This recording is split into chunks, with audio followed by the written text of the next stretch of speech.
my sister pushed a basket of cold dinner rolls, the free kind the restaurant brings out, across the spotless white tablecloth. She looked right at my 9-year-old son, Jamal, and told him to eat up and fill his belly with bread. Meanwhile, her own kids were already carving into standard issue $180 gold leaf Wagyu steaks. Orch. I turned to my parents for a sliver of support, but my father just gave me a cold look and said I should pack a lunchbox for my boy. Before I could even digest that, my brother-in-law crumpled up a $20 bill, tossed it at my chest, and told me to take my kid to a drive-thru down the street. I didn't cry. I didn't scream. Orch. I just offered a quiet smile, squeezed my son's hand, and whispered one word in his ear before standing up. What my family didn't realize was that I wasn't heading for the exit. I was walking straight into the general manager's office to initiate a complete financial collapse they'd be feeling for the rest of their lives. Orch. The private dining room at Prime Cut, an upscale steakhouse in the Buckhead neighborhood of Atlanta, was practically built to intimidate. It had dark mahogany paneling, massive crystal chandeliers hanging overhead, and that heavy, familiar atmosphere of aged leather and expensive sizzle. Orch. It was the kind of spot where corporate leaders gathered to sign multi-million-dollar deals and show off new money. That night, the room was booked by my brother-in-law, Brad. In his words, it was a celebration for his financial technology startup, which was supposedly gearing up for a massive public stock offering. Orch. Brad was 36, wore custom vests over rolled-up dress sleeves, and radiated that baseless confidence typical of early-stage tech founders. My parents, DeAndre and Brenda, practically worshipped him. They hung on his every word, laughed way too hard at his mediocre jokes, and nodded along intently whenever he dropped complex industry jargon they clearly didn't understand. Orch. My sister, Chloe, sat right beside him, draped in high-end logos. She was 2 years younger than me, but carried herself like royalty. Growing up, Chloe was the undisputed favorite. She was demanding, loud, and constantly demanded the spotlight. A personality my parents enabled with endless financial safety nets and praise. Orch. When she married Brad 5 years ago, my parents acted like they'd hit the lottery. To them, Brad represented the pinnacle of status, their golden ticket into an exclusive world, and then there was me.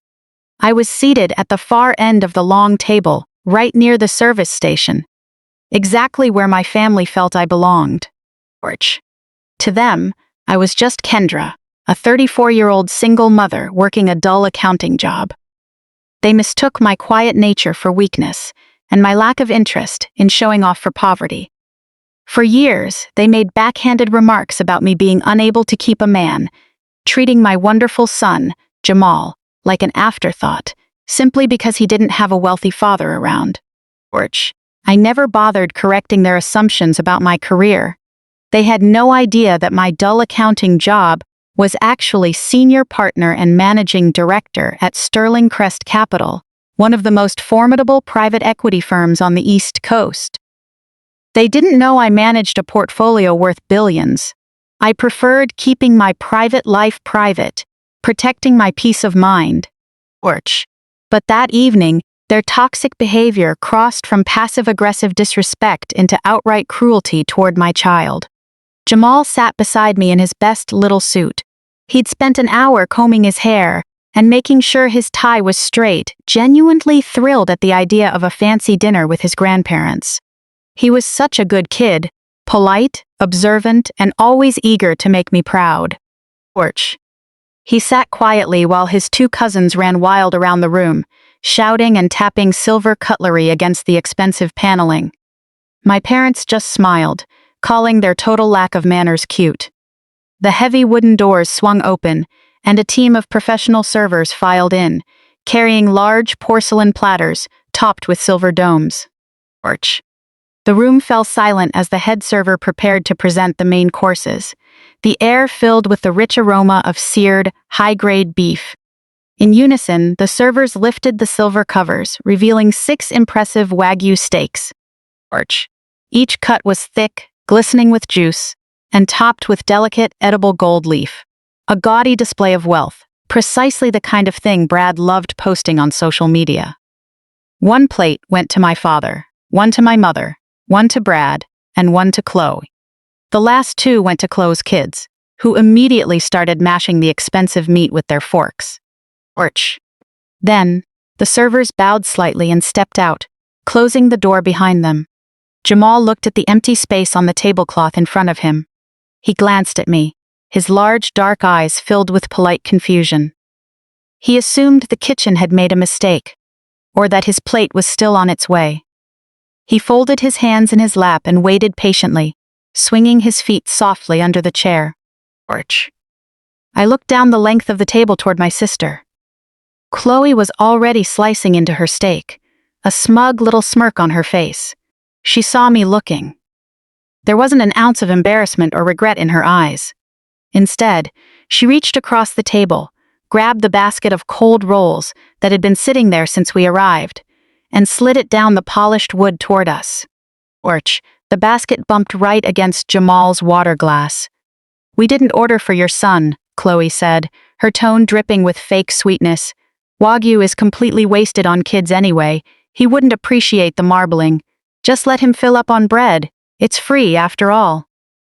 The casual malice in her voice hung in the air. Orch. To satisfy her own pettiness, she had explicitly instructed the staff to skip her 9-year-old nephew. I felt a surge of cold fury rise in my chest. I looked down at Jamal. My sweet boy stared at that basket of cold bread, then dropped his head. He bit his lower lip, trying so hard to be brave, trying not to let them see how deeply he was hurt. "Chloe," I said, keeping my voice low and level. "Orch. What is this? You invite us to a family dinner and intentionally leave a 9-year-old child without food?" My father set his heavy glass down with a hard thud that echoed off the walls. He pointed a stern finger straight at me across the table. "Watch your tone with your sister, Kendra. Brad rented out this entire VIP room to celebrate his company going public. Orch. It's his money and he decides how it's spent. You're a single mom on a tight budget. You should know better than to expect a free ride at a place like this. You ought to have packed Jamal a lunch or fed him before you came." I stared at the man who was supposed to be my protector, the man who was supposed to be Jamal's grandfather. Orch. There he sat, defending someone who was actively embarrassing his grandson, all to stay in the good graces of a man with money.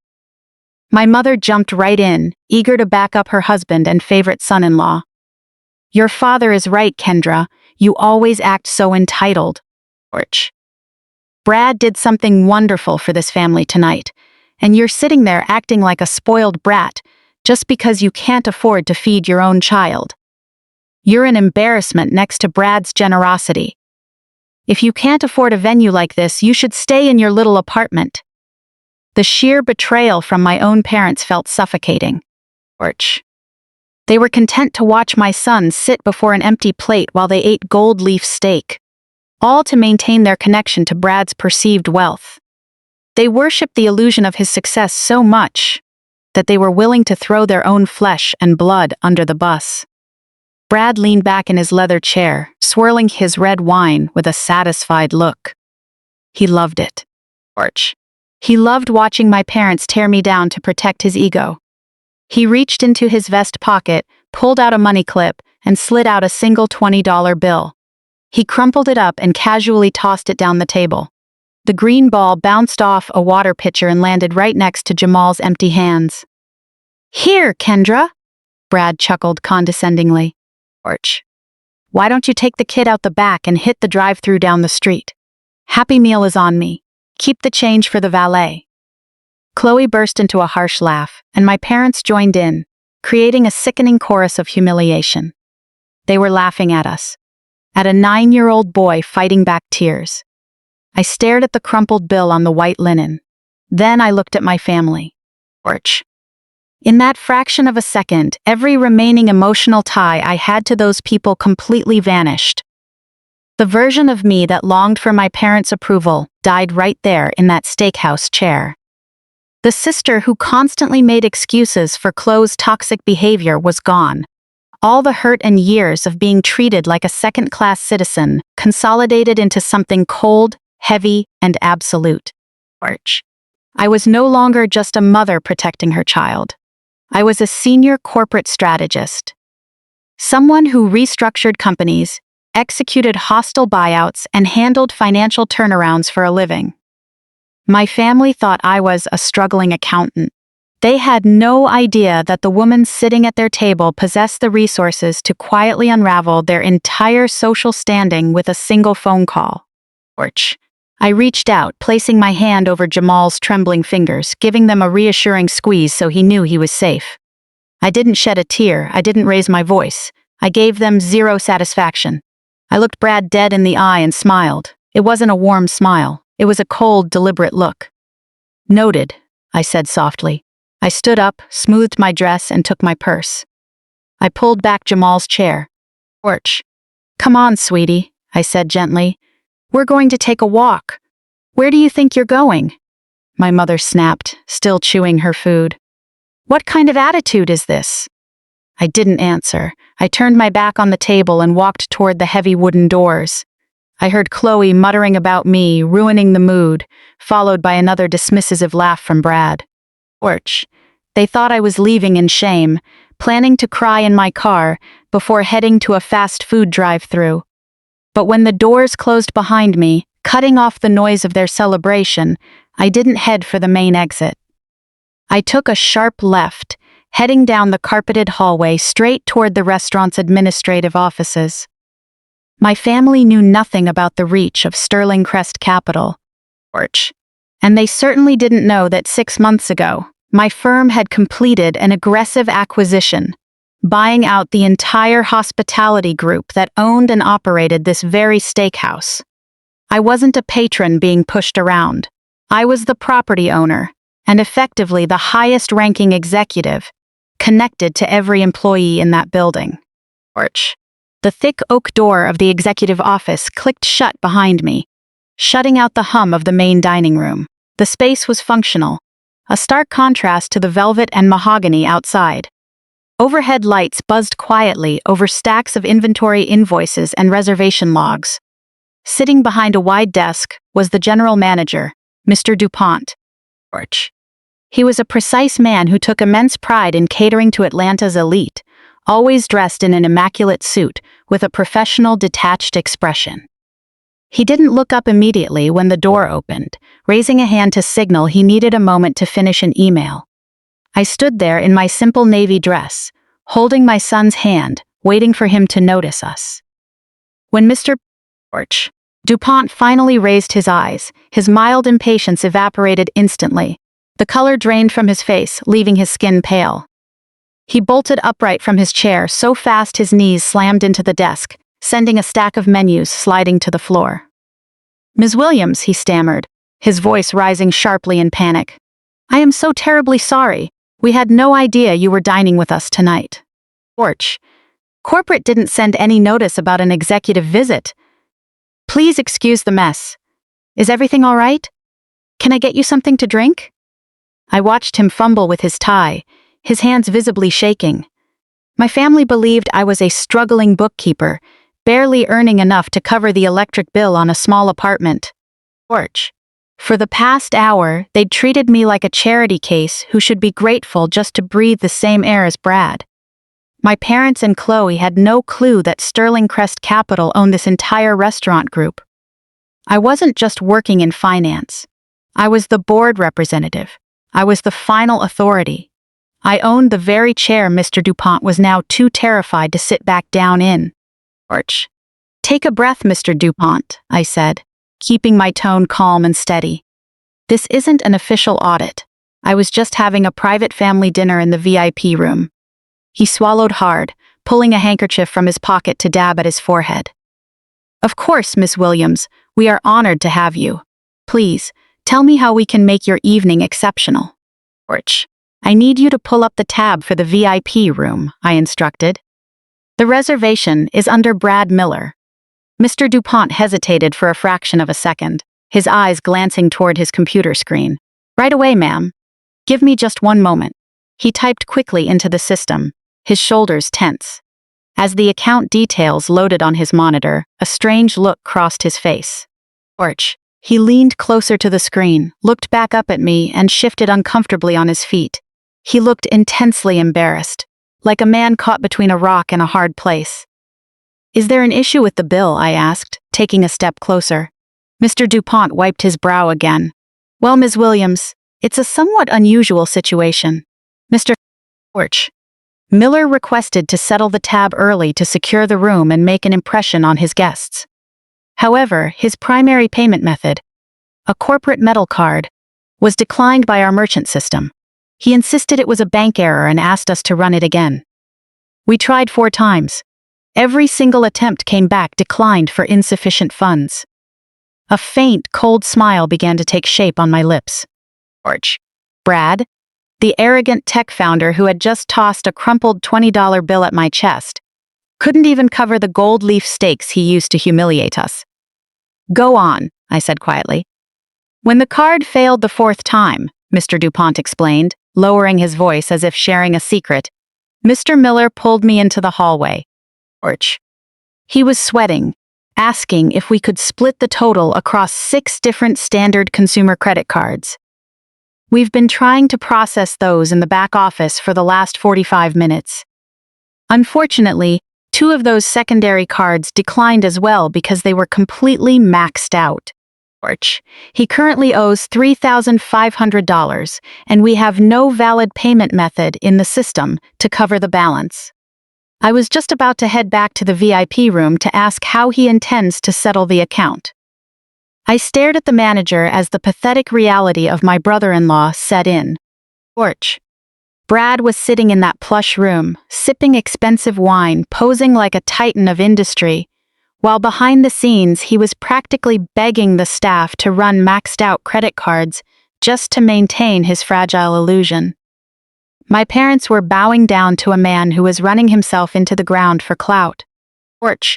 They had watched him embarrass their 9-year-old grandson to feed his ego, all while his grand lifestyle was built on unsustainable debt.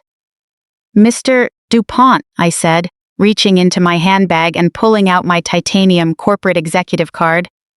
"I will settle the entire bill right now." Orch. $3,500, plus a mandatory 40% gratuity for the waitstaff who had to endure his behavior tonight. The manager looked both confused and profoundly relieved. "You're paying Mr. Miller's tab, Ms. Williams?" "Yes," I replied calmly, handing him the heavy metal card. "But you will follow my instructions carefully. Under no circumstances are you to tell Mr. Orch. Miller that this bill was settled by me or anyone else. When he eventually asks for the check at the end of the night, or tries to hand you another declined card, simply inform him that management has handled everything and wish him a good evening. Offer no further explanation. Let him sweat. Orch. Let him spend the next week wondering if the restaurant comped him, or if a system glitch saved him from public embarrassment. Do you understand me?" "Crystal clear, ma'am." Mr. DuPont nodded quickly, taking the card and processing the transaction. "Your secret is completely safe with me." The machine printed the receipt. I signed it, tore off my copy, and slipped it into my purse. Orch. "One more thing," I added, looking down at Jamal, who was still holding my hand, watching everything with wide eyes. "My son is hungry, and the food in that room wasn't fit for him anyway. I want you to take us to the private chef's tasting room in the back. Have your executive chef fire up the best cut you have, prepared exactly to my son's liking, along with whatever sides and dessert he wants." Orch. Mr. DuPont didn't hesitate for a second. "Right this way, Miss Williams. It would be our absolute pleasure." 10 minutes later, Jamal and I were seated in an intimate dining nook deep within the restaurant, far from the noise outside. The executive chef came out personally to greet us, treating Jamal with utmost respect, asking him exactly how he liked his meal cooked. Orch. Before long, a magnificent dinner was served. Jamal enjoyed a perfectly cooked steak, creamy mashed potatoes, and an incredible chocolate dessert. I sat across from him, sipping sparkling water, watching the joy return to his sweet face. As he ate, I thought about my family, I thought about how my mother and father had always looked down on me as a single mother working hard to provide. I thought about how they put Chloe on a pedestal, ignoring her terrible character simply because she married a man who projected an illusion of financial success. They had traded their loyalty for a fraud, and to protect that fraud, they had mistreated my child. I was no longer a hurt daughter seeking their approval. I was viewing them through the lens of a corporate strategist evaluating a liability. I pulled out my phone and logged into my secure corporate network. If Brad was bouncing multiple credit cards at a restaurant, his startup was likely in deep trouble. I ran a comprehensive background check on his company, PayNova. Our proprietary algorithms quickly gathered public records, corporate filings, and debt ledgers, populating my screen within seconds. What I found made me draw a sharp breath. Brad wasn't just broke. He was drowning in a massive amount of high-interest debt. The company was bleeding money daily. They were facing multiple quiet lawsuits from unpaid vendors, barely staying afloat through predatory venture loans. There was no public stock offering on the horizon, no grand success story. It was a massive house of cards waiting to collapse. Even worse, I noticed a strange entry from their initial funding round 3 years ago. There was a direct capital injection of $200,000 originating from a joint bank account I recognized immediately. It was my parents' retirement fund. DeAndre and Brenda had secretly handed over their life savings to Brad to finance his failing venture. They had kept it from me because they assumed I was too uneducated to understand high-level investments. They had mortgaged their entire future on a guy who couldn't even pay for dinner. I turned off my phone and slipped it back into my purse. The trap was set, and I knew exactly how to spring it. They wanted to treat me like an outsider who didn't belong at their table.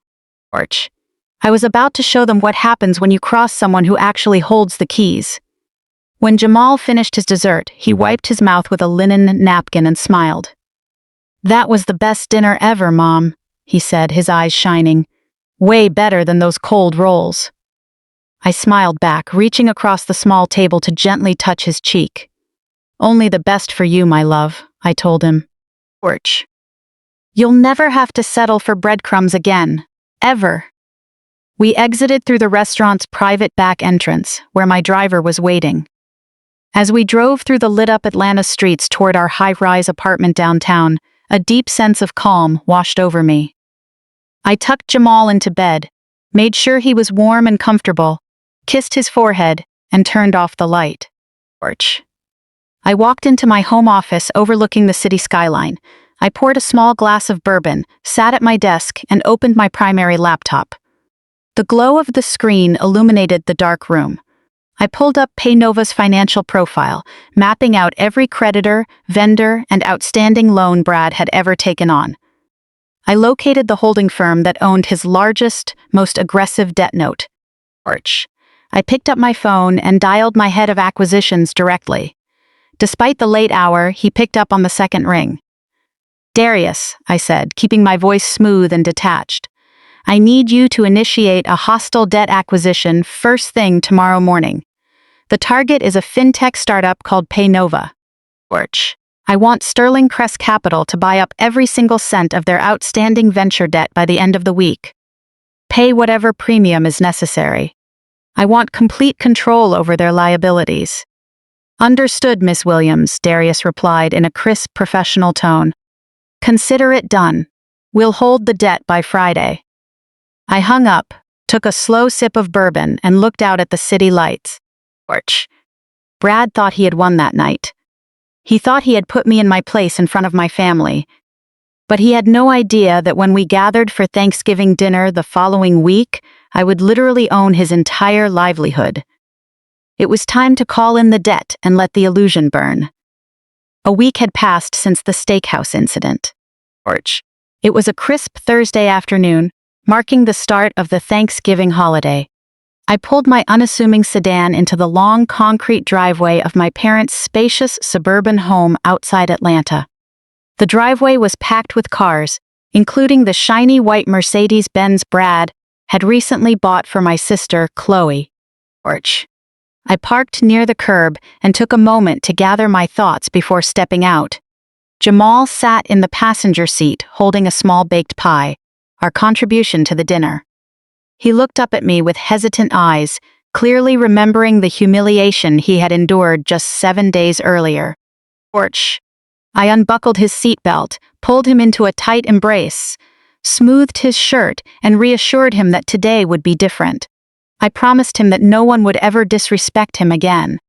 We walked up the brick path to the front door, greeted by the rich scents of roast turkey, baked macaroni and cheese, and collard greens drifting outside. Porch.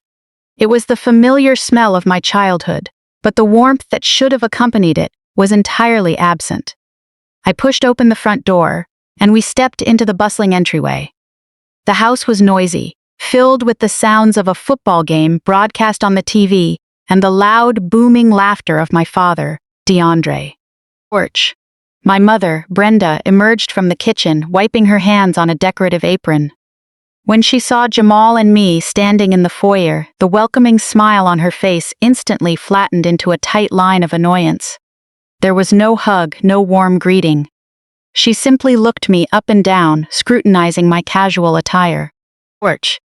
I was wearing a simple cashmere sweater and tailored trousers, a understated brand that cost more than her entire living room set combined. But to her untrained eye, I looked like a struggling single mother who couldn't afford to dress up for the holidays. Porch. She snatched the pie from Jamal's hands without a word of thanks, muttering that we were late, even though we had arrived precisely at the requested time. I led Jamal into the living room, where most of the family was gathered, talking loudly. Chloe was perched gracefully in the center of a plush leather sofa, looking like she'd stepped straight off a luxury magazine cover. Porch. She wore a bright silk dress and a thick gold Cartier necklace that caught the light every time she moved. She was showing it off to my aunts and cousins, ensuring everyone knew its cost and exactly who had bought it for her. Brad stood near the fireplace, holding a crystal glass filled with expensive bourbon. Porch. He was commanding the room with his loud voice, holding court on his supposed corporate triumphs. He was lecturing my father and uncles about Paynova, bragging about the upcoming public offering, and claiming it would make him a multi-millionaire before the end of the fiscal year. My father, DeAndre, nodded along eagerly, believing every word. Porch. He treated Brad like a visiting king, elevating him above everyone else in the room, simply because he radiated an aura of wealth. DeAndre had always worshipped status, and Brad provided the ultimate illusion of it. I guided Jamal to a quiet corner seat, away from the center of attention. We sat together, and I handed him his tablet so he could play a game and tune out the environment. Porch. I sat quietly, observing the faces of the people who were supposed to be my family. I knew the truth about Brad. I knew his company was bleeding cash and barely surviving on predatory debt. I knew the necklace around my sister's neck was purchased on borrowed time. But I kept my face completely neutral, letting them enjoy the final moments of their constructed reality. Porch. Brenda brought a large silver platter of appetizers into the living room, placing it on the coffee table right in front of Brad, insisting he take the first bite before anyone else. Then she turned her attention toward me, her eyes narrowing as she found a fresh target for her bitterness. She let out a heavy sigh, making sure she had the entire room's attention before speaking. Porch. She gestured toward Chloe, telling everyone to look at how beautiful and happy her youngest daughter was. She said Chloe was living proof of what happens when a woman knows her worth and knows how to build a perfect marriage. Then, Brenda looked straight at me, contrasting Chloe's shining life with what she called my failed existence. Porch. She told the room it was a shame I never learned how to keep a man happy. She claimed my life was a cautionary tale, warning all the women present against prioritizing a dry office job over caring for a husband. Her words dragged a painful past right into the center of the holiday gathering. 5 years ago, my ex-husband walked out on Jamal and me, leaving us to figure things out on our own. Yet, facing my broken heart, my parents offered zero support. Instead, they placed the blame for the divorce entirely on my shoulders. They said I worked too many hours and neglected his needs. They said a woman should always know her place, and that Chloe's was the only one who understood how to treat a provider properly. Brenda stood there trying to rewrite history, casting me as the villain in my own story just to elevate Chloe and Brad even higher. She called me fiercely independent, as if that were a disease. Jamal shifted uncomfortably beside me, his small shoulders tensing as he heard his grandmother put me down. I placed a comforting hand on his knee and softly told him it was okay. I sent him to the back den, where the younger cousins were watching a movie, so he wouldn't have to listen to another word. Once Jamal was safely out of the room, Chloe turned her full attention to me. She stood up from the sofa and signaled for me to follow her into the kitchen.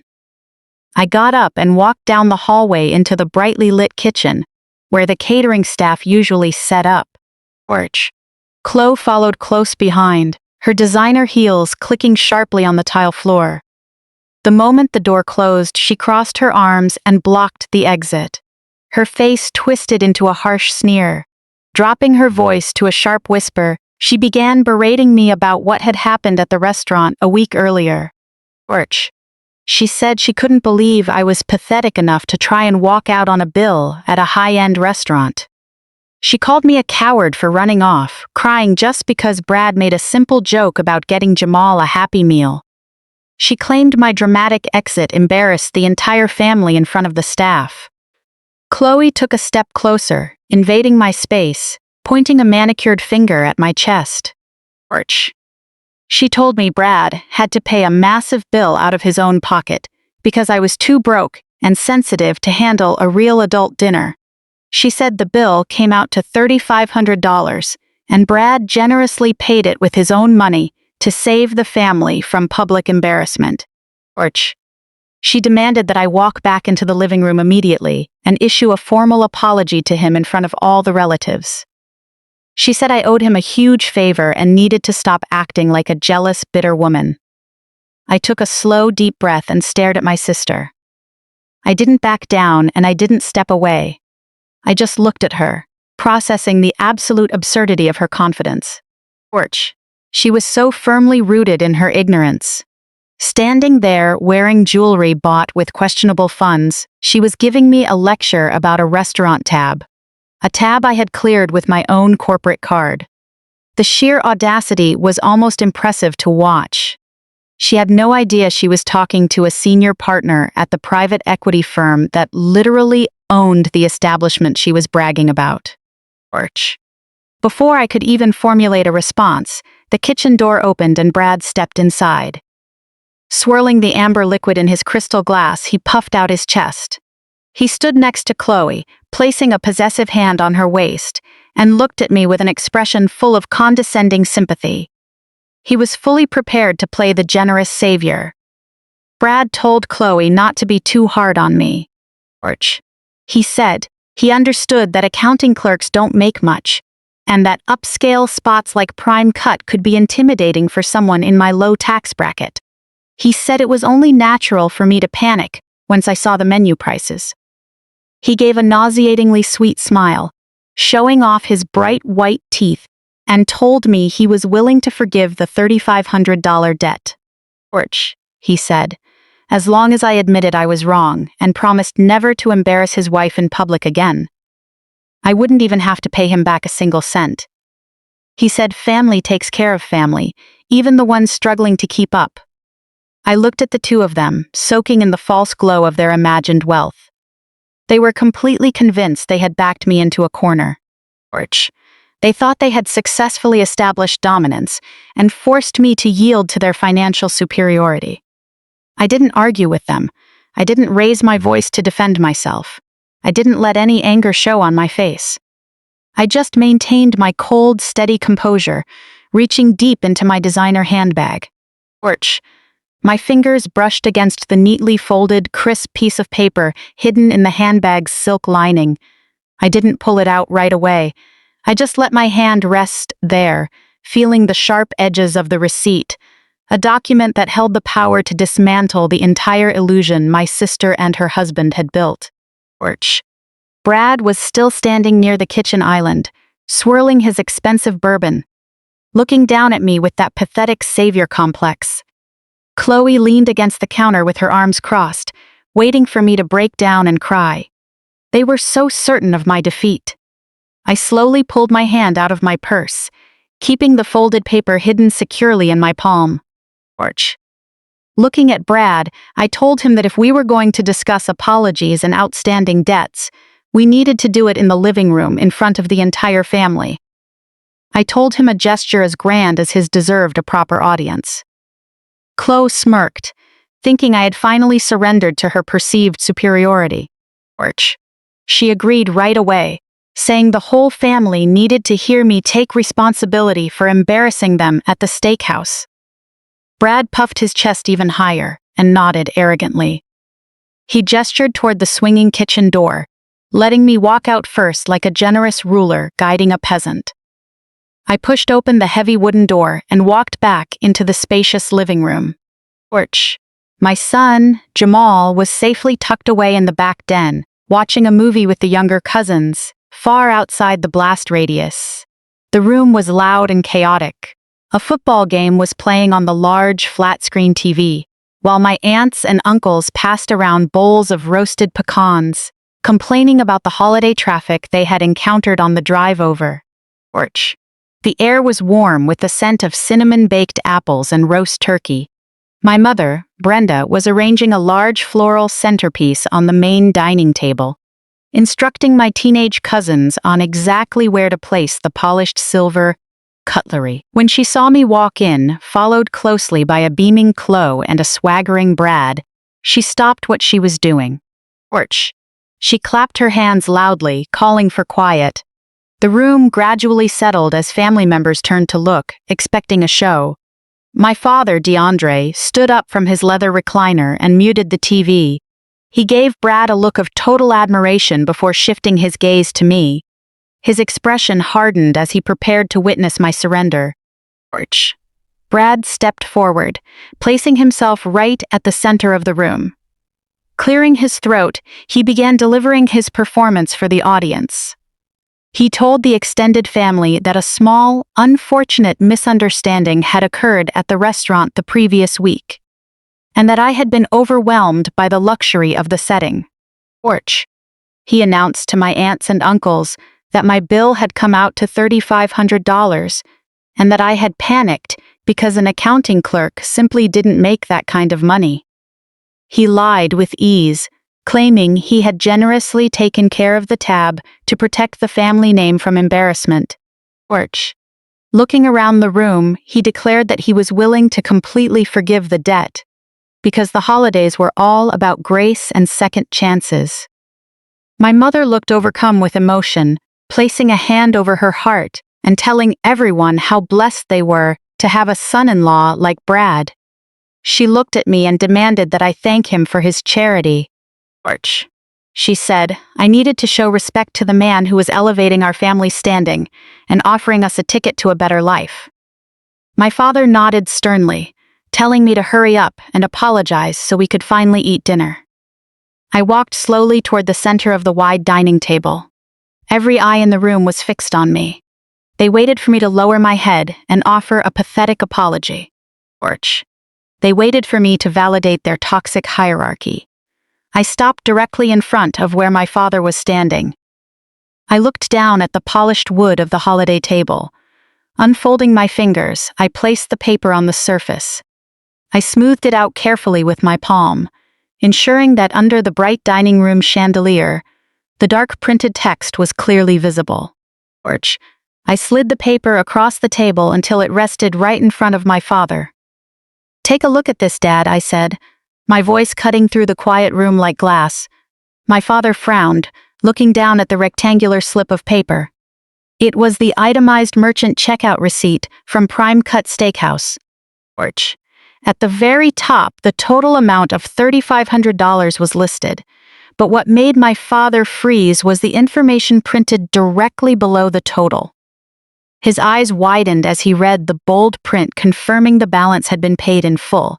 He clearly read the name of the cardholder printed on the receipt. Kendra Williams. Orch. And right below my name was the corporate billing account title, Sterling Crest Capital. My father lifted his head from the receipt. His brow was furrowed in deep confusion. He looked at me, then down at the paper again. Kendra, what is this? He asked, his voice losing its authoritative edge. What does this mean? I shifted my focus away from my father and locked eyes with Brad. Orch. The smug, saddest smirk on his face hadn't completely vanished yet, because he didn't know what was written on the paper. You paid the bill? I asked, tilting my head slightly. That's incredible, Brad. Because when I walked into the general manager's private office, he told me a completely different story. He told me that your heavy corporate card was declined. Orch. He told me it was rejected 4 times in a row for insufficient funds. The air in the room seemed to vanish. Chloe stopped breathing. The color drained from Brad's face until he looked visibly ill. I didn't raise my voice. I spoke with the calm, lethal precision of someone holding all the cards. I continued telling the entire room exactly what had happened. Orch. I explained how Brad had pulled the manager into the hallway, sweating profusely, begging to split the massive bill across 6 different standard credit cards. I told my family how 2 of those secondary cards immediately bounced because they were maxed out. Orch. I watched horror wash over my aunts and uncles as they realized the wealthy tech founder they worshipped had been begging restaurant staff to run maxed-out credit cards just to maintain a fake image. I paid the bill, Brad. I stepped forward, looking directly at him. I paid that $3,500 in full before you even had a chance to ask the waiter for a dessert menu. Orch. You didn't save me, and you didn't protect the family name. You sat in that room acting like a billionaire, secretly praying for a system glitch to save you from public embarrassment. For a moment, the silence in the living room was absolute. Then, panic set in. Brad took a step back, his eyes darting wildly around the room as he realized his entire facade was collapsing in real time. Orch. Instead of accepting the truth, he leaned heavily into his defensiveness. Pointing a trembling finger at me, he raised his voice, trying to drown out the facts with volume. That's a lie, he shouted, his voice cracking slightly. The restaurant's machine was broken. It was a banking error. My card has no limit. She's making all of this up to steal my thunder. Orch. Chloe immediately jumped to her husband's defense. She rushed to the table, snatched the receipt from my father's hand, and held it up as if it were toxic. She forged this, she screamed, looking wildly at my parents. She printed a fake receipt to embarrass Brad. She's just a jealous, bitter woman who can't stand to see me happy. Orch. She must have used some free software online to print this out just to ruin our Thanksgiving. My mother, Brenda, didn't hesitate for a single second. She blindly sided with the man who offered her an illusion of high society. She marched over to me, her face contorted with anger. She called me a manipulative liar, accusing me of trying to tear the family apart out of bitterness. Orch. She said I was trying to destroy the only good thing that had ever happened to her youngest daughter. My father, DeAndre, joined the attack. He slammed his hand onto the dining table, making the expensive silver cutlery rattle. He demanded that I gather my things and leave his house immediately. Orch. He said he would not allow me to stand in his living room and slander the man who was going to bring the family unthinkable wealth. They shouted at me, throwing years of resentment in my face, trying to suppress the truth with their toxic loyalty to a fraud. I didn't flinch. I didn't step back. And I didn't shed a single tear. Orch. I stood my ground, remaining completely still as their desperate shouting swept over me like a storm. I slowly pulled out a heavy dining chair and sat down right at the head of the table. I leaned back, crossed my legs, and calmly folded my hands in my lap. Looking up at my mother and father, I then looked straight at Brad, who was sweating through his tailored shirt. Orch. A machine error? I asked, my voice cutting through their shouting with chilling clarity. Fine, let's pretend for a moment it was just a machine error. Then let's talk about the $200,000 bridge loan Mom and Dad gave you last month. Was that a machine error too? Orch. The silence that followed my question was so profound that I could hear the rhythmic ticking of the vintage grandfather clock in the hallway. My mother stopped breathing entirely, her hand frozen in midair just above the floral centerpiece she had been adjusting. My father stared at me with wide eyes, a mix of absolute shock and rising anger on his face. Orch. My aunts and uncles, who had been quietly eating roasted pecans, froze and turned to watch the drama unfold. The $200,000 secret my parents had desperately tried to keep from their struggling daughter was suddenly laid bare on the Thanksgiving dining table for the entire extended family to see. Chloe was the first to break the silence. Orch. She let out a sharp screech that echoed off the high vaulted ceiling, stomping her designer heel on the hardwood floor, her face twisted into a mask of pure fury. Pointing a trembling finger at me, she demanded that I shut my mouth immediately. She screamed that I had no right to meddle in private family finances, accusing me of deliberately using my toxic energy to ruin her holiday. Orch. Turning to the surrounding relatives, she declared that I was making up numbers out of sheer desperation for attention. My father finally snapped out of his shock. Blood rushed to his face, darkening his expression into a thunderous scowl. Taking a heavy step toward the table, he slammed his massive fist onto the polished wood. Orch. The crystal water glasses shook violently, spilling drops onto the crisp white linen tablecloth. He glared at me with an intensity I had never seen directed at anyone, let alone his own child. Raising his voice, he ordered me to get up, pack my things, and leave his house for disrespecting his son-in-law. He told me I had crossed a line that could never be uncrossed.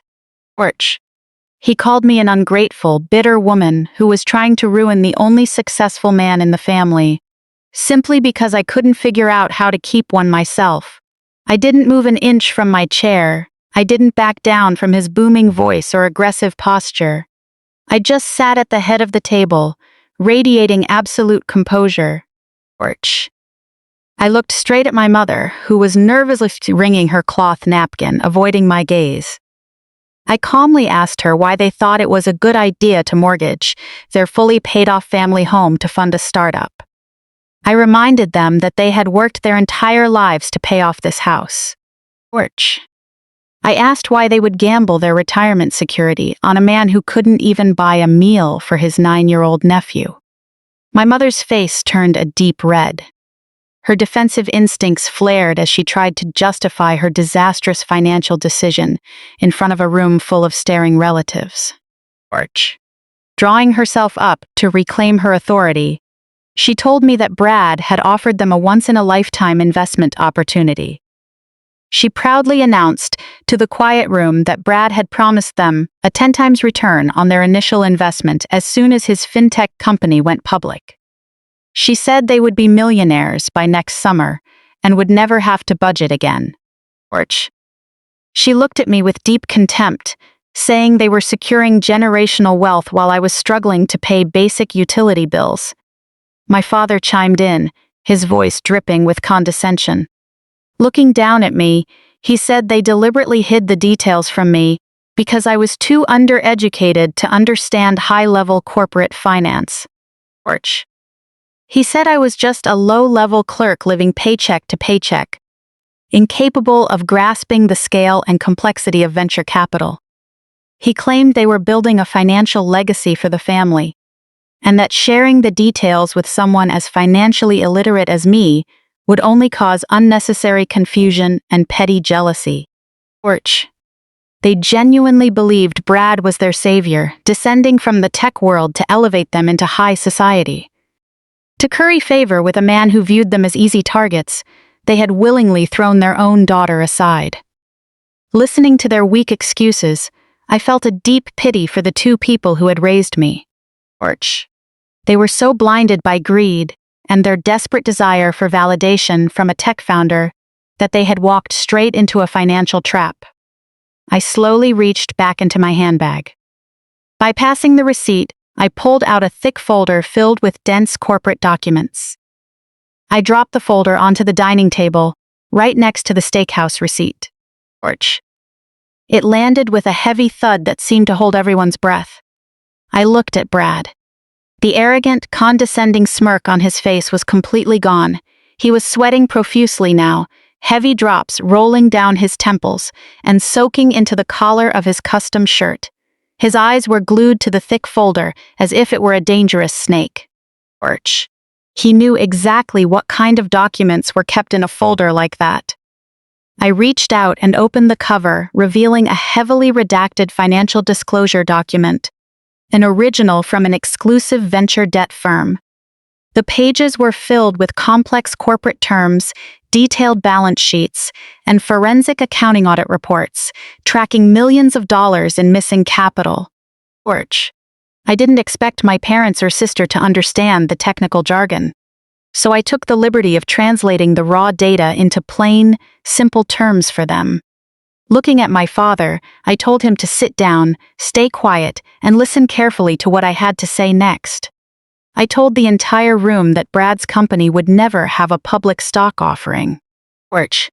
I explained that his hyped-up fintech startup was an absolute scam from start to finish, a classic scheme wrapped in Silicon Valley buzzwords to fool unsuspecting investors.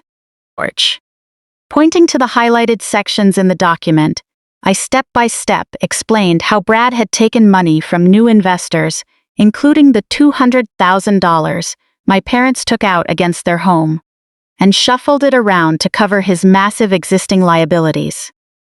He was taking from one to pay another, and now the music had completely stopped. I looked at Chloe, who was clutching her heavy gold Cartier necklace with trembling hands, her eyes wide with fear. I told her that the shiny new white Mercedes parked in the driveway and the expensive jewelry she loved to flaunt were not bought with legitimate business profits. They were bought with her parents' retirement funds. I revealed that Brad was secretly drowning in personal gambling debt and had been systematically siphoning funds from naive investors to pay off dangerous bookmakers and finance Chloe's lavish lifestyle. He had stolen the roof over my parents' heads just to buy expensive toys and look like a tech billionaire in front of his friends. Chaos erupted in the living room. The air was suddenly thick with panic and desperate denial. Chloe began screaming, shaking her head violently, refusing to accept the reality of impending financial ruin. Slapping her hands onto the dining table, she demanded that I stop telling awful lies about her husband. She refused to believe a single word. Calling me a jealous monster, she claimed I had forged the legal documents out of revenge to destroy her marriage. She turned to my parents, begging them not to listen to my fabrications and pleading with them to trust the man who had promised them millions. My mother, Brenda, began hyperventilating, clutching her chest as the terrifying possibility of losing her suburban home finally began to penetrate her denial. She looked back and forth between the financial documents and Brad's pale, sweating face, desperately searching for reassurance that wasn't coming. My father was completely frozen, his mouth slightly open, staring at the forensic accounting reports in growing horror. My aunts and uncles began whispering loudly, stepping back from Brad as if he were suddenly radioactive. But the most dramatic shift occurred in Brad himself. Realizing his charming facade could no longer protect him, his polite image completely evaporated, leaving behind pure malice. He dropped all pretense of being the kind, generous brother-in-law trying to help his wife's family. His face contorted into a mask of rage, his eyes burning with hatred. Wiping the sweat from his forehead with the back of his hand, he took several threatening steps toward me, his fists clenched tightly at his sides. Lowering his voice to a low growl, he showed his true colors in front of the entire family. He hurled harsh insults at me, using class-based slights he had likely harbored for years. With nothing left to lose, his arrogance was laid bare. He called me a nobody for trying to play high-level finance games I couldn't possibly understand. He let out a bitter laugh that echoed off the living room walls. He sneered that in real corporate finance, no one would ever take the word of a single mother over an established tech founder with Silicon Valley connections. Orch. Reaching into his trousers, he pulled out his sleek smartphone and aggressively tapped the screen to unlock it. He told me I had just made the biggest mistake of my life. Announcing to the silent room, he declared he was going to call his elite legal team at Davis and Lockhart immediately. Orch. Puffing out his chest, he tried to reclaim his dominant stance and threatened to sue me for every penny I had, claiming he would ruin my life and reputation with a massive defamation lawsuit. But he didn't stop there. He looked toward the hallway where my son Jamal was sitting, completely unaware of the tension in the other room. Brad delivered his final threat. Orch. Pointing his phone at me, he claimed he would use his powerful lawyers to take full legal custody of my child, just to prove to the family court that I was an unfit mother. He vowed to drag my name through the mud, drain my savings in legal fees, and make sure I never saw my son again. He stood there breathing heavily, confident his threats would finally force me to back down and beg for mercy. Orch. Holding his smartphone high in the air, he made sure everyone in the room understood the severity of his words. My mother and father watched in shocked silence, paralyzed by the unfolding situation and unable to step in or protect their daughter. Orch. Chloe had stopped screaming and was looking at her husband with a sliver of desperate hope, believing his legal threats might somehow erase the reality of the accounting reports on the table. Brad glared at me, his chest heaving, his thumb hovering right over the dial button on his screen. He was waiting for my tears. Orch. He was waiting for me to panic, expecting me to drop to my knees and apologize for daring to question his authority.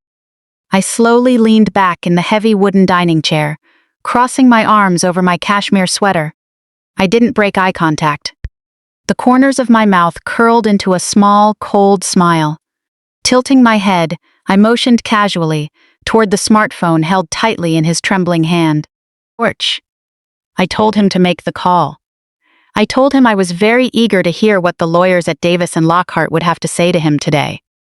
I watched a flicker of confusion cross his sweaty face as he pressed the dial button and switched the phone to speakerphone, ready to let the entire room listen to my undoing. Orch.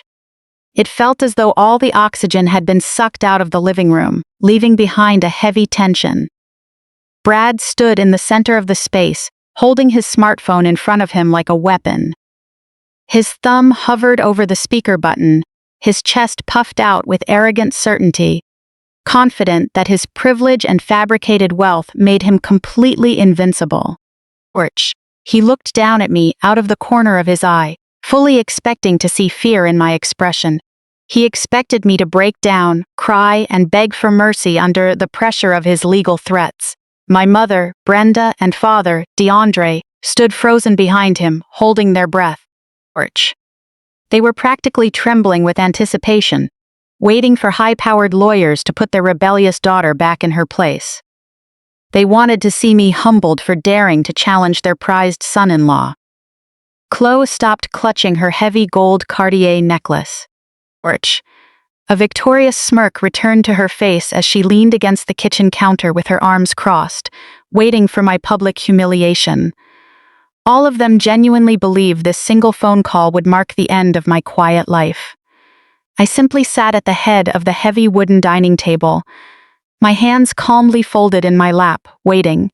I didn't blink or turn away, showing no trace of fear. Orch. I gave Brad a slow, cold nod, encouraging him to proceed with his own downfall.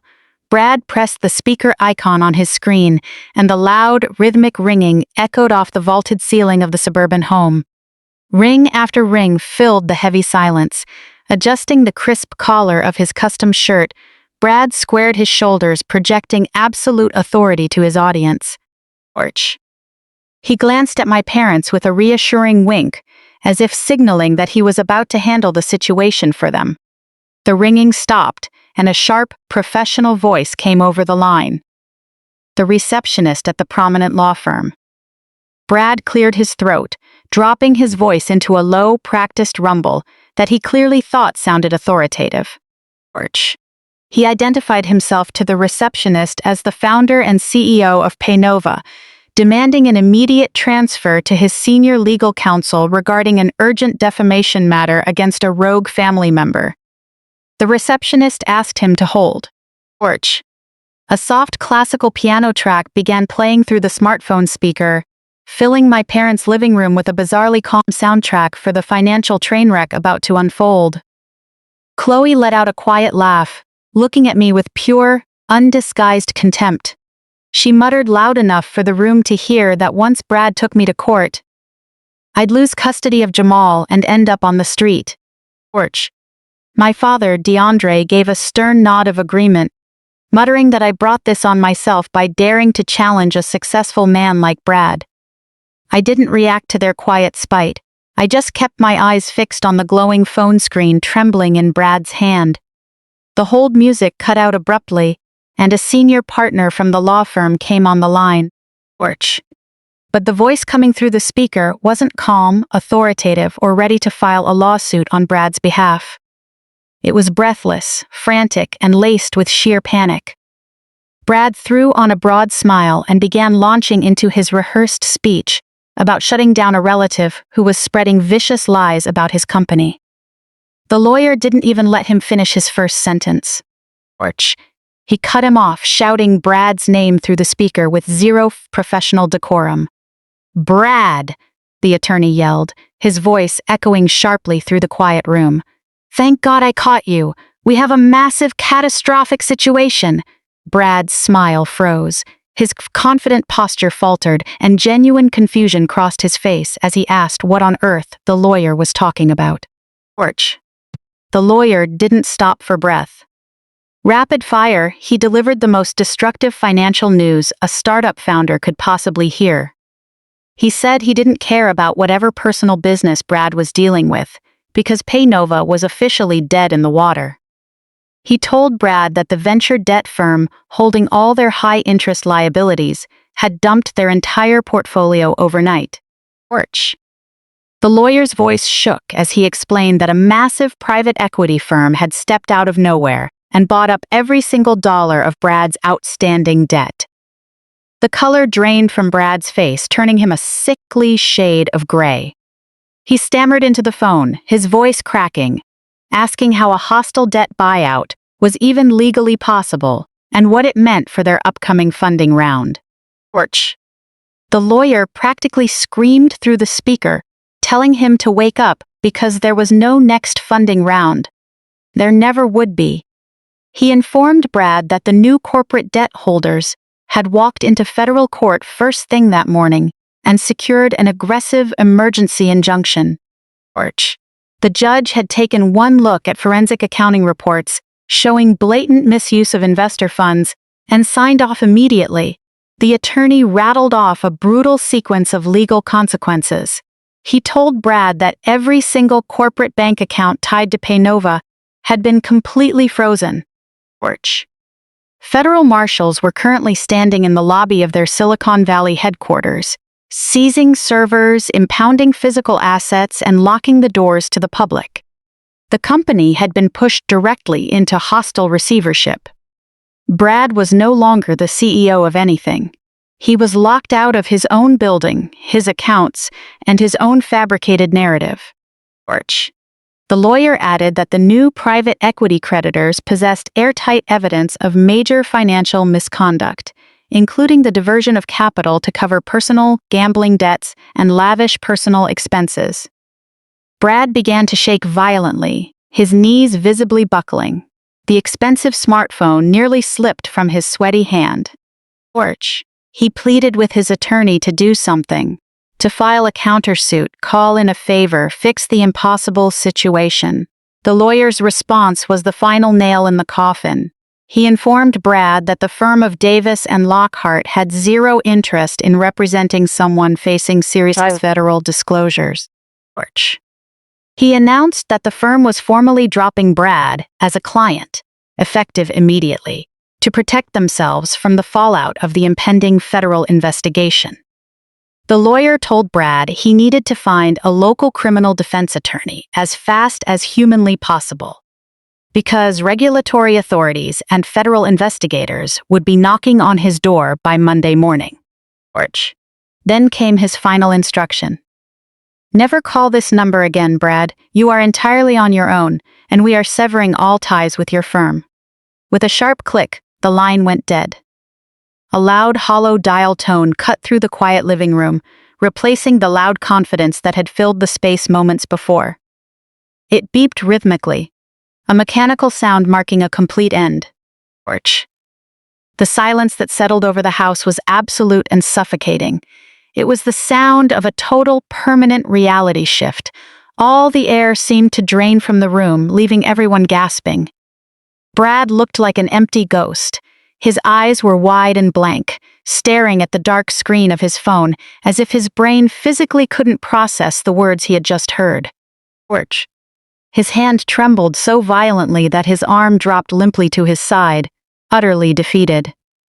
Chloe, who just a minute earlier had been smirking against the kitchen counter, looked like she had taken a physical blow to the chest.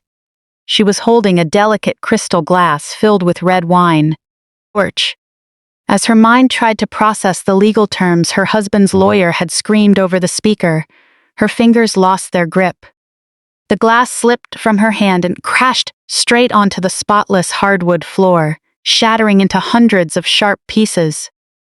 Dark red wine splashed across the cream-colored rug, looking like a deep stain pooling around her designer heels.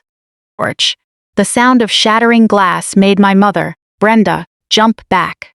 She stumbled forward, her hands clutching her holiday apron, looking back and forth between Brad's paralyzed frame and the spreading stain on the floor.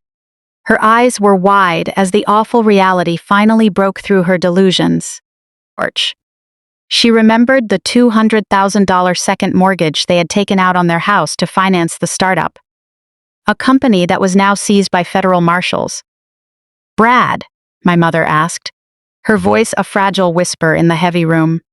"Brad, what did he mean your accounts are frozen? What did he mean? Receivership and federal investigations? What about the public offering you promised us?" "Where is our money, Brad? Where are our retirement savings?" Brad didn't answer. He couldn't. His mouth opened and closed, but no sound came out. He just stood there, staring blankly, his entire persona collapsing into a pathetic pile of rubble. My father, DeAndre, grabbed the edge of a nearby armchair, his chest heaving as he struggled to catch his breath.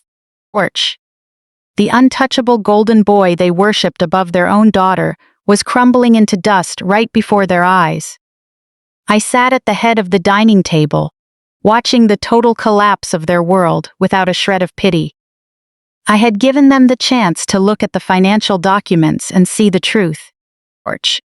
Instead, they had chosen to scream at me, humiliate me, protect a fraud, and threaten to use high-powered lawyers to take my child away.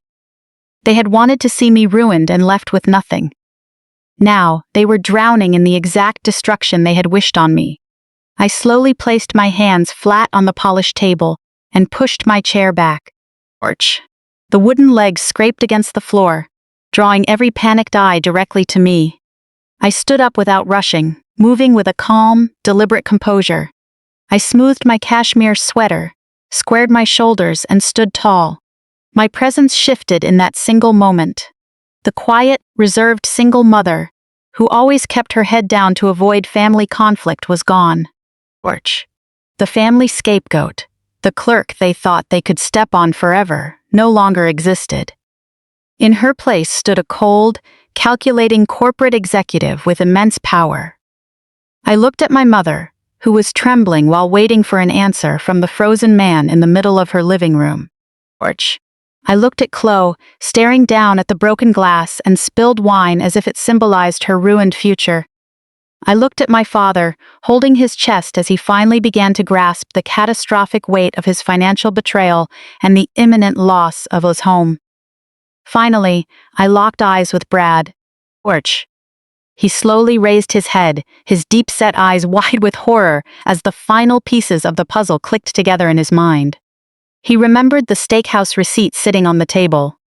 He remembered the bold corporate name printed on it, Sterling Crest Capital. He realized who that massive private equity firm actually belonged to. Torch. He realized who had bought up all his toxic debt overnight and ordered the raid on his office. I stepped forward, my heels clicking on the hardwood floor with absolute authority. I looked straight at my mother, but spoke loudly enough for the whole room to hear their final verdict. "What he means," I said, my voice carrying a cold, quiet strength, "is that the wolf is inside the house." Torch. The words hung in the warm air like a heavy cloud that refused to clear. Nobody moved. My father just stared, his chest heaving as he tried to process the reality I had just dropped into his quiet suburban life. Chloe was the first to find her voice, though the arrogant venom she had owned minutes ago was entirely gone. Torch. She took a shaky step forward, her silk dress rustling in the quiet room, demanding to know what kind of nonsense I was talking. She claimed I was having a mental breakdown out of jealousy because I couldn't handle the fact that her husband was a financial success. She looked at Brad, expecting him to stand up and put me back in my place. But Brad remained completely frozen. Torch. He stared at me as if looking at a ghost, his mind connecting my name on the restaurant receipt directly to the corporate entity that had just liquidated his entire life. I didn't raise my voice to answer my sister. I walked slowly around the edge of the large table, letting my fingertips brush against the polished wood. Torch. Looking straight at my mother, who was still clutching her apron with a look of total panic, I laid it all out. I told them that for the past 8 years they had been operating under a very specific delusion. They desperately wanted to believe I was a struggling low-level clerk who barely earned enough to pay the electric bill on a small apartment. Torch. They believed it because I didn't wear loud designer logos, drive a rented luxury car, or spend my weekends bragging about fake wealth to people who didn't care. They needed me to be a failure so they could justify placing Chloe on a pedestal simply because she married a man who talked a big game. I stopped pacing and stood dead center in the room, completely commanding the space. Torch. Looking at my father, I told him it was time to address his deep-seated ignorance regarding my career. I told him I didn't do basic bookkeeping.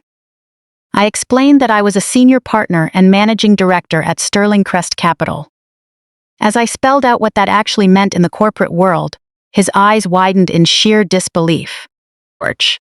I told him Sterling Crest Capital was a multi-billion-dollar private equity firm that specialized in hostile acquisitions and liquidations of distressed corporate assets. While he was busy using his retirement money to buy Brad's approval, I was busy managing a global portfolio larger than the GDP of several small countries. Torch. I told him I didn't balance spreadsheets. I bought companies, dismantled them, and sold off their parts for massive profits. I made my living dismantling incompetent executives. My mother shook her head frantically, refusing to let reality penetrate her wall of denial. She stammered that it was completely impossible. Torch. She said a single mother couldn't possibly hold that level of corporate power, accusing me of making up an elaborate lie just to kick Brad while he was down. I offered a cold, relentless smile and turned my attention back to the sweating man standing near the kitchen island. I told Brad to tell my parents whether I was lying. Torch. I challenged him to explain to his adoring in-laws who actually owned Prime Cut Steakhouse. Brad swallowed hard, his throat moving nervously, but he stayed completely silent, so I answered for him. I told my family that 6 months ago, my firm executed a hostile buyout of the hospitality group, operating the upscale restaurant where they had so happily humiliated me and my son. Torch. When Brad threw a crumpled $20 bill at my chest and told me to take my child to a drive-thru, he was actively disrespecting the woman who owned the chair he was sitting in.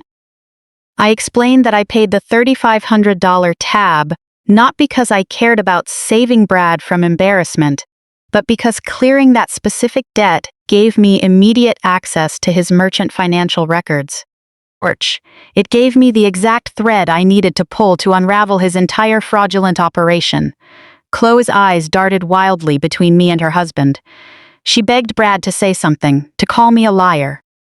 But Brad simply collapsed into one of the dining chairs, burying his pale face in his hands. His total defeat was absolute. I stepped closer to the table, dropping my voice to a lethal register. I explained the brutal reality of how high-level corporate finance worked to my father, who had so foolishly thought he understood the game. I told him that the moment I saw Brad bounce multiple credit cards at my restaurant, my forensic team tore into PayNova's financial structure. It took my analysts less than 48 hours to uncover the massive holes in his balance sheet. We found the high-interest loans, the records of diverted investor funds to cover gambling debts, and the $200,000 bridge loan my parents had foolishly handed over. I leaned forward, placing my hands on the table and leaning over the broken founder. I revealed that I personally directed the complete acquisition of his toxic venture debt. My firm didn't just advise. We were the primary buyer. I looked at Brad and delivered the final blow. As of 9 o'clock yesterday morning, my firm officially owned PayNova. I held his gaze, detailing the extent of his ruin. I owned his intellectual property, the expensive lease on his Silicon Valley office, the servers, the source code, and the desk he sat at. Most importantly, I owned the personal guarantees attached to his fraudulent debt. I owned him completely. The magnitude of the shift hit the room like a physical shockwave. I explained that I was the anonymous creditor who ordered Davis and Lockhart to drop him as a client. I was the one who instructed federal marshals to freeze his corporate accounts and lock his office doors. He had spent 5 years playing the generous benefactor, fooling my gullible parents while using their hard-earned money to finance a scam. He thought he could use his assumed superiority to push my son out of the family circle and leave him hungry at a dinner table, believing a single mother couldn't touch him. Chloe broke down completely. The delicate illusion of her luxurious lifestyle shattered, leaving only panic. She rushed across the room, her silk dress catching on the edge of a chair. Pointing a trembling finger at my face, she screamed hysterical insults, claiming I was making everything up because my ex-husband had left me, and I wanted to drag her down too. She shrieked that Brad would sue me into poverty and that judges would put me in prison. She was losing her mind, her voice cracking as she desperately tried to hold on to a status that had already vanished. Her screaming changed nothing. It only highlighted the depth of her denial. Brad didn't jump up to defend her. He didn't raise his voice or threaten to call his lawyers again. He just sat slumped in the chair. His fingers dug deep into his hair, his breathing shallow. He knew every word coming out of my mouth was the absolute truth. The arrogant founder had been systematically outmaneuvered, dismantled, and ruined by the very woman he had treated like garbage. My father looked at Brad huddled in the chair, a devastating realization falling over his shoulders. The stern patriarch who had spent years dismissing my career and praising his son-in-law finally understood the catastrophic mistake he had made. He realized the $200,000 second mortgage he had taken out on his paid-off home was gone forever. He realized he had handed his life savings and retirement over to a criminal fraudster. Even worse, he realized that the only person on earth with the wealth, power, and corporate authority to save him from total ruin was the very daughter he had just ordered to pack her bags and get out. DeAndre's face twisted in pure agony. Clutching his chest, his fingers dug into the fabric of his shirt as a wave of terror washed over him. He stumbled back from the table, his knees buckling slightly under the crushing weight of his financial ruin and betrayal. He had traded his own flesh and blood for a fake promise of wealth, and now he was losing everything. He looked at me with wide eyes, silently pleading for a mercy he knew he didn't deserve. The wolf was inside the house, and I was preparing to take everything they held dear. Porch. I watched my father struggle to stay standing, feeling zero urge to reach out and help him. For years, I had endured his lectures about financial responsibility and building a family legacy. He had paraded Brad around at family gatherings, pointing to him as the gold standard of success. Porch. He had let Brad dictate the terms of our family interactions, giving him the best seat at the table, the finest cuts of meat, and the loudest voice in the room. My father had willingly participated in the disrespect toward his own daughter because he was blinded by the flash of a tech startup. Now that shiny exterior was ripped away, exposing the rotten foundation beneath. Porch. My mother was equally distraught, though her reaction took a different form. She slowly walked around the broken crystal and the stained carpet, staring at the thick financial file on the dining table. She reached out a trembling hand, hovering inches over the paper, as if touching it would somehow make the nightmare permanent. Porch. She looked at me, her lower lip trembling, asking in a small, broken voice how I could do this to my own family. She asked how I could use my power to ruin her daughter's husband and destroy their marriage. I let out a short, cold laugh. I told my mother I hadn't destroyed Brad. I had simply bought the debt he had accumulated through his own sheer incompetence and greed. Porch. I explained that even if I hadn't acquired the liabilities, another corporate entity would have done the exact same thing. The only difference was that another firm wouldn't have enjoyed the personal satisfaction of watching him squirm at a Thanksgiving table. Porch. I reminded her that Brad was the one who stole her retirement to pay off his debts, lied on federal disclosures, and left a 9-year-old boy without a meal to satisfy his own ego. I was simply the executioner delivering the inevitable outcome. I turned my focus back to Chloe, who had stopped screaming and was now sobbing hysterically on the floor by the kitchen counter. Porch.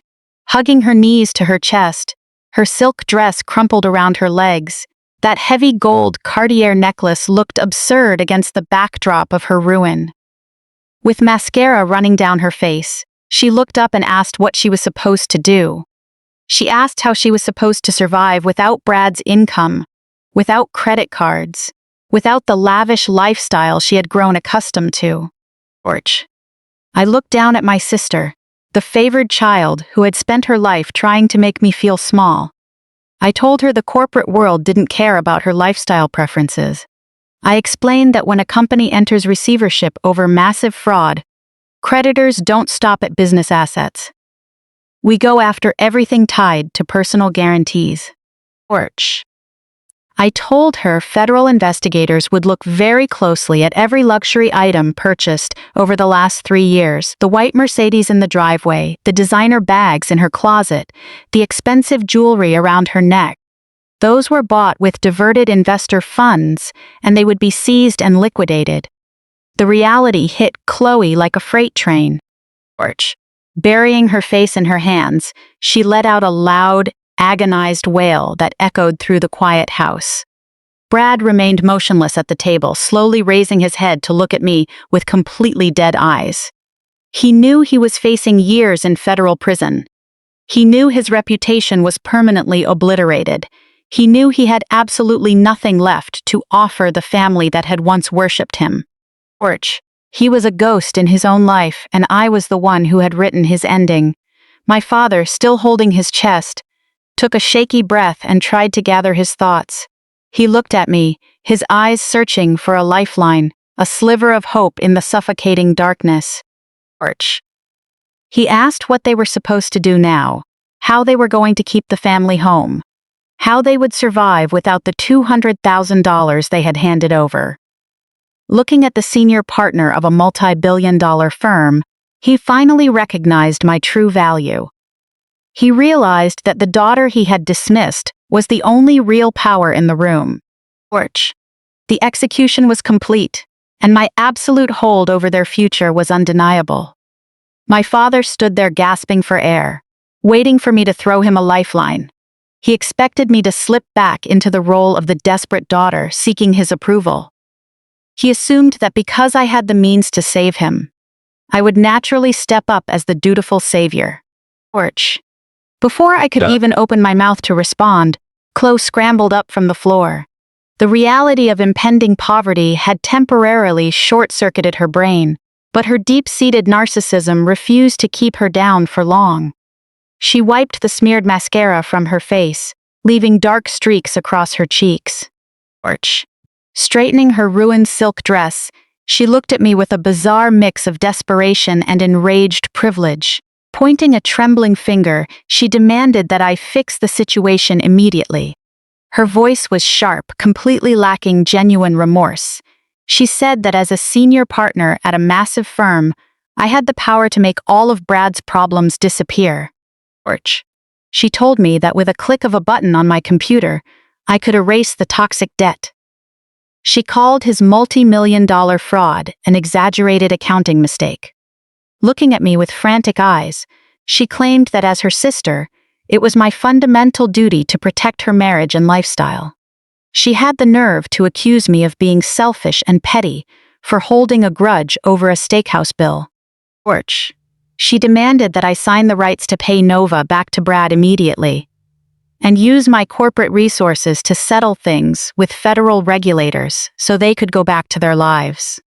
I stared at her, amazed by the depth of her delusion. Standing in a pool of broken crystal and spilled wine, she was begging me to commit corporate misconduct just to save a fraud who had just ruined our parents. Torch. She didn't care about the law, morality, or the pain she had caused my son. She only cared about keeping her white Mercedes and her country club status.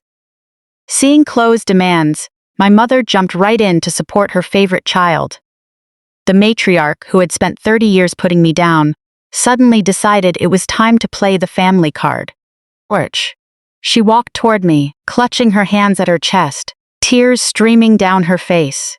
She reached out to touch my arm, but I took a deliberate step back, forcing her to keep her distance.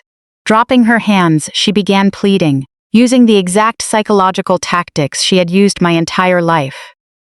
She told me that fate had clearly granted me wealth and power for a specific reason. Torch. She claimed I was chosen to be the financial savior in the family's darkest hour. She cried about the suburban house she had spent decades decorating, saying she and my father would be thrown onto the street if I didn't step in. She said $200,000 was pocket change for someone in my position, demanding I write a check to cover the second mortgage today. Torch. She looked at Brad, who was still slumped in his chair, and then back at me. She said Brad was family, and that family had to stand together against the outside world. She begged me to forgive his mistakes, telling me I had a moral obligation to fix the disaster because I was finally in a position to be a loving daughter. Torch. I let her finish her manipulative speech, allowing the absolute hypocrisy of her words to hang heavily in the warm air. The scent of roasted turkey and macaroni and cheese felt sickening against the backdrop of their toxic greed. Looking at my mother and sister, I felt nothing but cold, clinical detachment. Torch. The emotional wounds they had inflicted over 30 years had completely scabbed over under the weight of my current reality. I told my mother that her definition of family was the most twisted concept I had ever encountered. Keeping my voice steady, I refused to give them the satisfaction of seeing me angry. Torch. I recapped the systematic emotional mistreatment I had endured under her roof for 30 years. I reminded her of every time she had pushed me aside to elevate Chloe. I brought up the times they had mocked my career, belittled my struggles as a single mother, and treated me like a second-class citizen in my own home. Torch. I told them they had built a hierarchy where I was always at the bottom, existing merely as a convenient target for their own deep insecurities. Then, I turned my attention back to the core issue that had brought us to the brink of absolute ruin, and now, they were going to pay the ultimate price for that choice. I turned to Chloe, who was shaking her head, quietly sobbing into her hands. Torch. I told her with cold, clinical precision that I would never erase those debts. I explained that even if I wanted to commit major business fraud to save her husband, which I obviously didn't, it wouldn't stop the federal government from bringing him down. I told her the SEC and the FBI didn't care about sisterly grudges or Thanksgiving dinner apologies. They only cared about wire fraud, scheme operations, and the illegal diversion of investor capital. I told her Brad was going to federal prison, and she was going to lose every single luxury item she had bought with stolen money. I told my parents that the bank was going to foreclose on their lovely suburban home, and I wouldn't lift a finger, write a check, or do a single thing to stop it. They had made their choice, and now the consequences were knocking on their front door. My mother let out a loud, agonizing wail, dropping to her knees on the hardwood floor, right next to the broken glass and spilled wine. She reached her hands out toward me, begging and pleading for a mercy she had never shown me or my child. She cried that they were going to be homeless, that they were going to lose everything they had worked for. My father buried his face in his hands, his broad shoulders shaking under the heavy weight of complete defeat. Brad remained motionless, staring into space, completely crushed by the financial drop chop I had brought down on his neck. I didn't feel a single trace of guilt. I felt a deep, peaceful sense of closure. The toxic generational cycle that had suffocated me my whole life was finally broken for good. I had cut the strings they used to manipulate me, and I did it by taking down the foundation of their fake reality. I turned my back on my weeping parents and my ruined sister. I looked toward the entrance, where the heavy oak front door was shut tight. Reaching into my designer bag, I pulled out my phone and tapped a button, sending a silent signal to the custom Maybach waiting by the curb. I stood there quietly, waiting for the final piece of my plan to fall into place. Less than 30 seconds later, the brass doorknob turned, and the front door opened.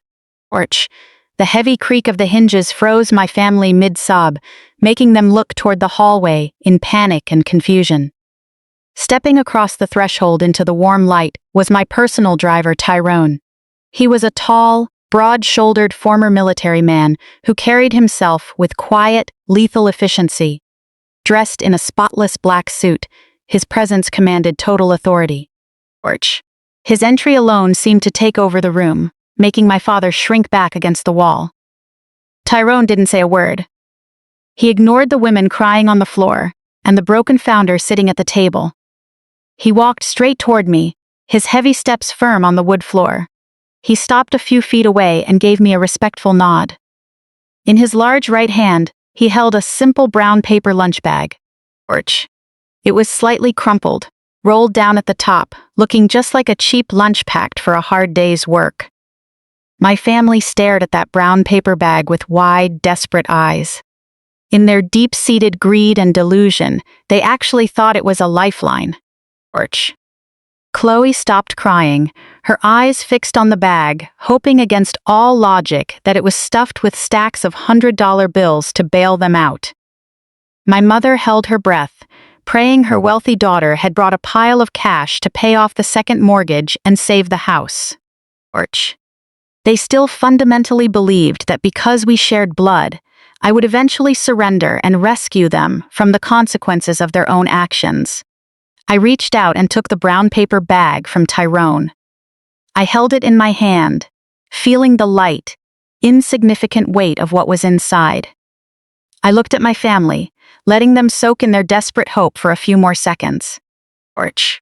I enjoyed watching them stare at that crumpled paper bag like hungry animals, waiting to be fed by the very person they had spent 30 years trying to break. It was the ultimate poetic moment. I held their entire future in my hands, and they knew it. I looked at my mother, my father, and my sister, preparing to deliver the final blow to their toxic empire. I slowly turned away from my weeping mother and ruined sister, walking toward the center of the large dining table. This table was a masterpiece of suburban financial excess, completely funded by stolen money. Right in the middle sat a roasted gold turkey, surrounded by expensive crystal bowls filled with candied yams, sweet potatoes, and green bean casserole. Porch. The polished silver cutlery glittered under the warm chandelier light. It was a lavish feast, carefully arranged to celebrate their fake wealth and their connection to the fraud who had just ruined them. I stopped right in front of the roasted turkey. Looking down at the luxurious spread, I then turned to my father, making sure we held direct, unwavering eye contact. Porch. I raised the crumpled brown paper bag high above the center of the table. Grabbing the bottom corners, I turned it completely upside down. The pathetic hope in my parents' eyes vanished. The moment the contents dropped out, landing right on top of their beautiful Thanksgiving dinner. Porch. 4 flattened, cheap ham and cheese sandwiches wrapped in thin, crinkly plastic film rolled out of the bag, bouncing off the golden skin of the turkey. A loaf of stale, basic white bread in a cheap plastic bag slammed hard onto a crystal dish of cranberry sauce, splashing dark red juice everywhere and staining the crisp white tablecloth. Porch. A few bruised yellow apples rolled across the polished wood, knocking over a crystal wine glass and spilling water all over the table. The visual contrast between the luxurious holiday feast and the depressing budget food was striking. Porch. It was a shocking, deeply insulting display that completely shattered the elegant aesthetic my mother had worked so hard to create, to impress her fake friends and her thieving son-in-law. My mother let out a small, terrified gasp, covering her mouth with trembling hands as she stared at the loaf of basic bread sitting in the cranberry sauce. Porch. My father stared at the flattened, plastic-wrapped sandwiches sitting on top of his prized turkey, his brain struggling to grasp the calculated insult behind the gesture. I smoothed out the empty brown paper bag, folded it neatly, and placed it next to the stale loaf of bread. I looked straight at my father, keeping my voice calm, completely devoid of sympathy or warmth. Porch. I told him that since he and my mother were officially broke and facing foreclosure by the end of the month, they were going to need to learn how to cut their food budget drastically. I reminded him of the harsh words he had said to me at Prime Cut Steakhouse just a week ago. Porch. I told him he was the man who looked me in the eye and said I should have packed my 9-year-old son a cheap Lunchable, while Brad intentionally left him without a meal at a luxury table. I told my father I had taken his expert financial advice to heart and brought him exactly what he had suggested. Porch. I said that since Brad had just completely emptied their retirement savings and lost their second mortgage, Wagyu steaks and expensive holiday dinners were off the table for good. I pointed a manicured finger at the cheap flattened ham sandwiches and stale bread on the table. I told them they needed to get used to eating like this, because from now on, this was all they could afford. Porch. I made it crystal clear that I would never open my wallet to save people who had sat back and watched my child face an empty plate. The brutal irony of that moment hit them like a falling building. My father stumbled back as if he had been struck in the chest. The color drained from his face, and a loud, painful sob tore from his throat. Porch. The proud, arrogant patriarch who had valued financial status above his own daughter was now crying uncontrollably in his ruined dining room. He realized in that moment that he had backed the wrong horse. He had sold his soul and his legacy to a tech fraud who dispensed him. And in the process, he had pushed away the only daughter who actually possessed the power and wealth to change his life. Porch. He collapsed into a nearby chair, burying his face in his large hands. As he mourned the complete loss of his dignity, his retirement, and his home, Chloe completely lost whatever sanity she had left. She threw her head back and began to cry hysterically, pounding her fists against the hardwood floor covered in broken glass. Porch. The favored child who had built her entire identity on designer labels and unearned superiority was now reduced to a weeping wreck. She screamed that it wasn't fair, that her life was over, that she couldn't survive in poverty, and that she didn't know how to live without a luxury car. Brad remained motionless in his seat, He didn't move a single muscle to comfort his crying wife. Orch. His eyes were blank, staring empty at the flattened ham sandwiches on the table. The elite founder was nothing more than an empty shell, a fraud who knew his next permanent destination was a federal prison cell. He was broken, deconstructed from the core by the very woman he had tried to humiliate. Orch. The extended family members, the aunts and uncles who had happily eaten my parents' food and agreed with their toxic behavior for decades, were completely silent.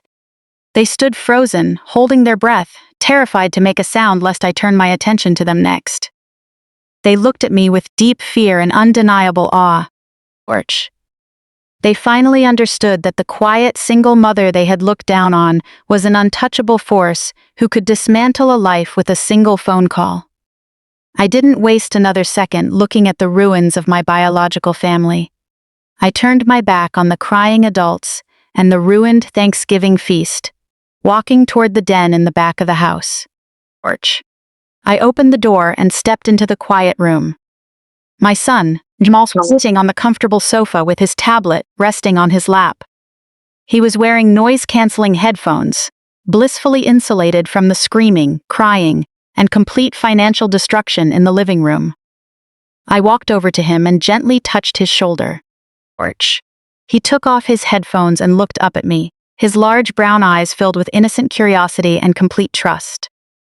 I looked down and smiled at him. A warm, genuine smile reserved only for those who truly deserved my love and protection. I told him it was time for us to go home. Jamal slid off the sofa and took my hand, his small fingers wrapping tightly around mine. Orch. As we walked out of the den and back into the main hallway, he paused briefly, looking at the chaotic scene unfolding in the dining room. He saw his grandfather weeping in a chair, hiding his face in shame. He saw his Aunt Chloe crying hysterically on the floor, clutching her gold necklace. He saw the loaf of basic bread sitting right on top of the holiday turkey. Orch. He looked up at me, his brow furrowed in mild confusion, asking if we were leaving the party early. I squeezed his hand reassuringly, keeping my voice soft and sweet. Yes, baby, I told him. We're leaving now, because the air in this house is too toxic and we only breathe the cleanest air. Jamal just nodded, accepting my answer without any further questions or complaints. Orch. He trusted me completely, and I knew I would spend the rest of my life ensuring that beautiful trust was always protected. We walked straight through the foyer past the weeping enablers and the broken fraud, without giving them another glance. Tyrone stepped forward, pulling the heavy wooden front door wide open for us. Orch. The crisp, cool November night air rushed into the suffocating house, bringing the scent of autumn leaves and the taste of absolute freedom. I walked out onto the front porch, my head held high, my back straight, leading my son away from the generational trauma that had tried to drown us for too long. Orch. We walked down the long concrete driveway, past Chloe's white Mercedes, a car that would inevitably be repossessed within days. Waiting for us by the curb was my sleek black Maybach. The polished body gleamed under the streetlights, a quiet proof of the empire I had built with my own hands while they were busy underestimating me. Orch. Tyrone opened the heavy rear door for us, and I helped Jamal climb into the luxurious leather interior. I slid in beside him, the rich scent of fine leather wrapping around us like a protective barrier. Tyrone closed the door with a solid, reassuring thud, shutting out the suburban nightmare forever. The Maybach's engine started with a low, quiet hum. Orch. As the car pulled smoothly away from the curb, leaving the house behind as a shrinking dot in the rearview mirror, a sense of deep, beautiful peace settled over me. The heavy weight I had carried for 34 years was completely gone, washed away by a tide of absolute justice. I had survived their cruelty. Orch. I had built my kingdom, and I had only returned long enough to burn their toxic hierarchy to the ground. I leaned back into the heated massage seat and pulled a soft cashmere blanket over Jamal's lap as he happily went back to his tablet game. The soft ambient lighting inside the car created a perfect sanctuary as we navigated the quiet Atlanta streets. Orch. I reached into my designer bag to pull out my smartphone, intending to mute it for the rest of the night so I could simply enjoy the ride home. But as the screen lit up, a high-priority encrypted email notification popped up on my secure corporate dashboard. It was from Sterling Crest Capital's Chief Compliance Counsel, working directly with federal regulators. I tapped the screen and read the brief message, the final nail in Brad's coffin. The email confirmed that based on the forensic accounting evidence my firm had submitted that afternoon, the SEC had officially greenlit the federal investigation into Brad Miller and PayNova. Criminal wire fraud charges were actively being processed, and the Department of Justice was currently drafting federal arrest warrants. His passport was flagged, and his complete loss of freedom was set in stone. I locked my phone screen and slid it back into my bag, tucking away the tool that had secured their defeat. I looked out the tinted window at the dark trees and neighborhood streetlights blurring past as we glided smoothly toward Midtown, where we truly belonged. Retribution was complete. The execution was flawless, and justice was sweet. I leaned over and kissed the top of my son's head, knowing with absolute certainty that our future was infinitely brighter than the past we had just left in the dirt. Over the next few weeks, everything unfolded like a perfectly orchestrated symphony of ruin. I didn't need to lift another finger to destroy them, because I had already set the heavy wheels of justice into permanent motion. Every morning, I drank my coffee on my penthouse balcony, watching the sun rise over the city skyline while my biological family experienced the total collapse of their fake reality. I watched their downfall with a calm, clinical detachment, viewing the entire spectacle through the cold lens of a corporate auditor reviewing bankruptcy filings. There was no lingering anger or sadness left inside me. I was simply an observer watching karma collect its overdue debt. The first domino to fall was Brad. The execution of his fraudulent tech empire was swift, brutal, and highly public. It happened on a crisp Tuesday morning, just 4 days after the Thanksgiving dinner. Federal agents left him no room for a quiet surrender. The SEC teamed up with the FBI, executed a massive coordinated raid on PayNova's Silicon Valley headquarters. I read the detailed reports sent by my compliance team describing how dozens of federal agents in dark windbreakers flooded the glass and steel building. They secured the entire perimeter, seizing every corporate server, every laptop, and every shredded document they could find in the industrial recycling bins. Brad was sitting in his corner office, desperately trying to shred offshore bank statements, when agents breached his heavy door. The arrogant founder who had tossed a $20 bill at my chest in an upscale steakhouse was pressed against his expensive mahogany desk and placed in heavy steel handcuffs. They marched him right through the center of his bustling lobby, forcing him to do a deeply humiliating perp walk in front of his shocked employees and the flashing cameras of local news stations. He was officially charged with multiple counts of wire fraud, securities fraud, and the illegal diversion of millions in venture capital. His face was plastered across the front pages of major financial news networks, permanently destroying his reputation and ensuring he could never work in corporate finance again. Denied bail due to being a major flight risk, he was remanded directly to a federal holding facility to await a trial that would undoubtedly end in a lengthy prison sentence. Just hours after her husband was dragged away in handcuffs, Chloe experienced her own spectacular downfall. She had desperately tried to maintain her fragile illusion of wealth, ignoring the warnings I had given her. She actually had the nerve to drive her shiny white Mercedes to her exclusive country club that afternoon, hoping to gossip with her wealthy acquaintances and pretend her life wasn't burning to ashes. When the consequences finally caught up with her, she was sitting in the club's outdoor patio, sipping an expensive cocktail, wearing her heavy gold Cartier necklace. I received the repo order confirmation directly from my asset management team. A heavy industrial tow truck drove right past the country club's gates and pulled onto the valet circle. The driver didn't ask for permission.